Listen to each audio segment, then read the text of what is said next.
Charles had always felt the heavy weight of responsibility on his shoulders. Life had been challenging ever since he lost his wife during the birth of their second daughter, Sharon. The grief of that loss lingered in his heart, but his love for his daughters, Jenny and Sharon, kept him strong. He made it his life's purpose to be both father and mother to them. His days were spent working tirelessly to provide them with everything they needed, and his nights were often filled with comforting them when they missed their mother. Charles ensured that his daughters grew up in a home full of love, affection, and support. Despite the burden, he found joy in watching them grow into beautiful young women. Jenny, at 18, was heading into adulthood, while Sharon, at 15, was still finding her way. Yet, the absence of a partner left a void in Charles's life that he couldn't ignore. As time passed, Charles began to feel the emptiness in his heart grow. He had devoted his life to his daughters, but now that they were growing older and more independent, he started thinking about himself. The companionship he had once shared with his late wife was something he longed for again. That's when Mirabel entered his life. She was everything Charles thought he needed, a striking woman who carried herself with grace and confidence. She brought excitement into his life, something he hadn't felt in years. For the first time in a long while, Charles allowed himself to dream of a future where his family would be whole again, with Mirabel by his side. He hoped that in time, Mirabel would bond with his daughters and fill the role of a loving stepmother, bringing their family closer. But as hopeful as he was, Charles was about to face a difficult reality. Charles's dream of creating a harmonious family life with Mirabel soon hit an unexpected roadblock. From the beginning, his daughters, Jenny and Sharon, had a hard time warming up to her. They felt something was off. It wasn't just Mirabel's aloof demeanor or the way she seemed distant, it was the little things that told them she didn't truly care for them. Jenny, being the older of the two, immediately picked up on the fact that Mirabel was more interested in impressing their father than connecting with them. Sharon, though quieter, shared the same concerns.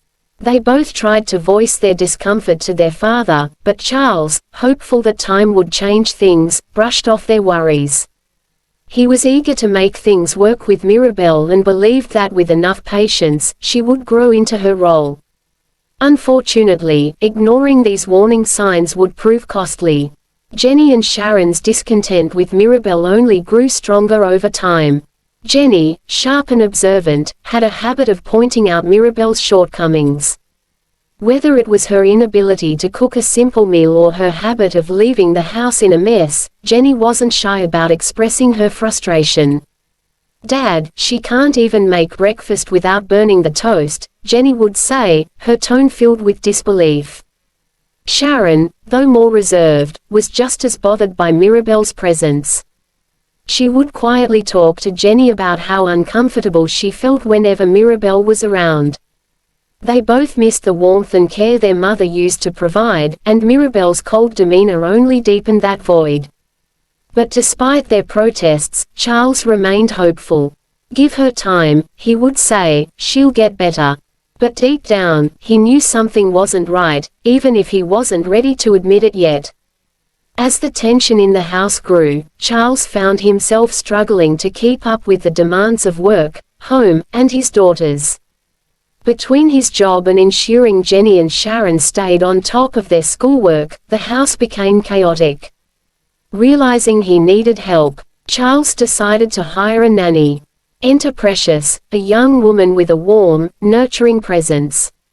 The moment Precious stepped into their home, things began to change. She quickly won the hearts of Jenny and Sharon with her genuine care and attention to detail. Whether it was preparing their meals, helping them with homework, or simply sitting down to chat about their day, Precious was everything the girls needed. It wasn't just the chores she did, it was the kindness and love she brought into their lives. Jenny and Sharon felt seen and heard, something they had missed since their mother passed. As the weeks went by, it became clear to Charles that his daughters had grown attached to Precious. The laughter and chatter that once filled the house when their mother was alive slowly returned. Jenny and Sharon felt comfortable around Precious in a way they never had with Mirabel. They started dropping hints to their father about how wonderful she was. "Dad, have you noticed how amazing Precious is?" Sharon asked one evening as she set the table for dinner. Jenny joined in, teasingly adding, "She's smart, kind, and, well, beautiful too." "Don't you think so, Dad?" Charles couldn't help but laugh at their attempts to push him towards Precious. "You girls, I hired her to help around the house, not to be my girlfriend," he said with a chuckle. But deep down, he had begun to notice Precious in a different light, though he wasn't ready to admit it yet. Despite the joy Precious brought into their home, Charles remained committed to making things work with Mirabel. But as time went on, her flaws became harder to ignore. She refused to cook, leaving them to order takeout almost every night. The house was often left in disarray, and Mirabel seemed unconcerned. Worse still, her attitude towards Jenny and Sharon hadn't improved.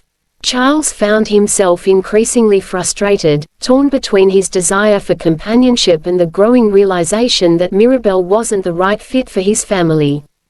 One day, Charles came home earlier than expected and overheard a heated conversation between Mirabel and his daughters. He stood frozen in the doorway as he listened, his heart sinking as Mirabel's true colors were revealed. The woman he thought would complete their family was now attacking the very foundation of it, and Charles knew he could no longer ignore the truth. From the doorway, Charles listened in shock as Mirabel lashed out at his daughters. "You two are spoiled brats," she spat, her voice dripping with contempt. "You think you can treat me however you want because your father likes me. But guess what? I'm going to marry him, and you'll have to deal with it." Jenny, ever bold, stood her ground. "We don't have to like you," she said, her eyes full of defiance. "You're not our mother, and you never will be." Charles felt a mix of anger and disappointment swell within him. How could he have been so blind? His daughters had been right all along. Mirabel didn't care about them, she only cared about herself and her relationship with him. That evening, after Mirabel had left, Charles sat down with his daughters, full of regret. "I should have listened to you sooner," he said, his voice heavy with guilt. The next day, Charles made the difficult decision to end things with Mirabel. It wasn't easy, but he knew it was the right choice. When he broke the news to her, Mirabel didn't take it well. She blamed Jenny and Sharon, accusing them of ruining their relationship. "Your daughters have always hated me," she said bitterly. "They've done everything they could to push me away, and now you're letting them win." But Charles stood firm. His daughters came first, and he wasn't willing to compromise their happiness any longer. As Mirabel stormed out of their lives, Charles felt a sense of relief. The tension that had plagued their home for months was finally gone. Now, Charles could focus on what truly mattered, his daughters and the peace they had so desperately craved. He couldn't ignore the growing feelings he had for Precious any longer either. As the days turned into weeks, Charles found himself thinking more and more about Precious. She had been a source of light in their home from the very beginning. Her kindness, her patience, the way she cared for Jenny and Sharon, it all made Charles realize what he had been missing. The more time he spent with her, the more he admired her. He began to find reasons to linger in the kitchen after the girls had gone to bed, just to chat with Precious. Their conversations grew deeper, and Charles learned about her life, her dreams, and the hardships she had endured. There was a quiet strength in Precious that drew him in, and he couldn't help but wonder if the connection he had been searching for all this time wasn't with Mirabel, but with the woman who had been right in front of him all along. One evening, as they sat in the kitchen after dinner, Charles finally mustered up the courage to say what had been on his mind for weeks. "Precious," he began, his voice soft but earnest, "I've been blind to what's been right in front of me. You've been more than just a nanny to us, to me. Precious blushed, her heart pounding in her chest. She had grown fond of Charles and his daughters, but she had never imagined he would see her in this way. Charles smiled gently, his eyes filled with warmth and affection. "I don't know where this will go," he continued, "but I'd like to find out. If you'll have me." Precious hesitated for a moment, her mind racing with uncertainty. But deep down, she knew that she felt the same way. With a shy smile, she nodded. "I'd like that too," she whispered. One evening, after a long day, Charles found himself sitting in the quiet of the living room. His mind wandered to Precious and how she had become such a significant part of their lives. As he thought about the bond she had formed with his daughters and the peace she brought to their home, something inside him shifted. He looked at her, sitting nearby, and suddenly everything felt clear. "I've been blind to what's been right in front of me," he said softly, his voice carrying the weight of realization. Precious, caught off guard, felt her cheeks grow warm. She never expected to hear those words from him. Charles continued, his gaze gentle yet filled with sincerity, "You've been more than just a nanny to us, to me." Precious's heart raced. She had cared for him and the girls for so long, but now, everything seemed different. Charles smiled, his expression full of affection, and added, "I don't know where this will go, but I'd like to find out. If you'll have me." Precious felt a mixture of emotions. She had always admired Charles, but she never imagined he would see her as more than someone who helped around the house. With a shy smile, she nodded and replied, "I'd like that too." The air between them felt lighter, as if a burden had been lifted from both their hearts. They were no longer just employer and nanny, something deeper had started to bloom.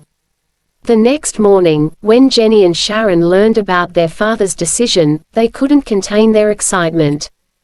The girls had seen how much Precious cared for them, and now that Charles had finally realized it too, they felt a sense of relief. The tension that once hung over their home vanished, replaced by warmth and laughter. For the first time in a long while, their family felt complete again. Charles, Precious, Jenny, and Sharon were no longer just a household, they were a family, bound by love and mutual care.